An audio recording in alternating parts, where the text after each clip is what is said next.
हिमालय की 16,000 फीट की ऊंचाई पर एक ऐसी झील है जिसके पानी में मछलियां नहीं बल्कि 500 से ज्यादा इंसानी कंकाल स्केलेटन्स तैरते हैं।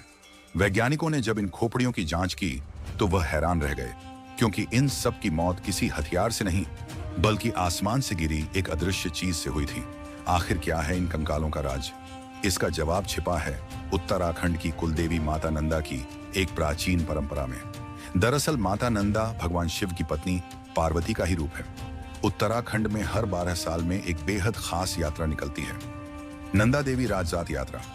यह एक भावुक विदाई यात्रा होती है जिसमें माता नंदा अपने मायके उत्तराखंड से विदा होकर अपने ससुराल यानी कैलाश पर्वत पर बैठे भगवान शिव के पास जाती है।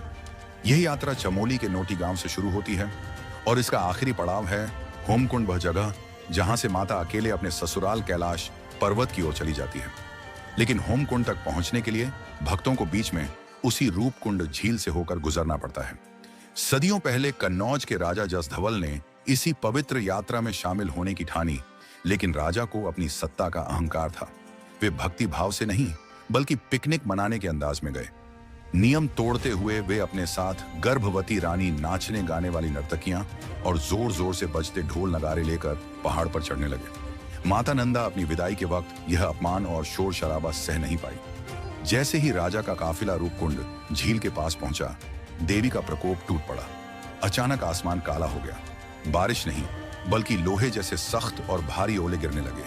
वो ओले क्रिकेट की गेंद जितने भारी थे, वहां छिपने की कोई जगह नहीं थी। वो ओले सीधे राजा और उसकी सेना के सिर पर गिर रहे थे। देखते ही देखते राजा, रानी और उनके 500 साथी वहीं बर्फ में दफन हो गए। सैकड़ों साल बाद जब 1942 में वहां बर्फ पिघली तो दुनिया ने देखा कि झील कंकालों से भरी पड़ी है। और जब फॉरेंसिक जांच हुई तो वैज्ञानिकों ने पुष्टि की कि इन सभी खोपड़ियों में दरारें थीं जो ऊपर से किसी भारी गोल चीज ओले के गिरने से ही आई थी। यह झील आज भी गवाह है कि कुदरत और ईश्वर के नियमों को तोड़ने का अंजाम क्या होता है। कमेंट में जय माता दी जरूर लिखें।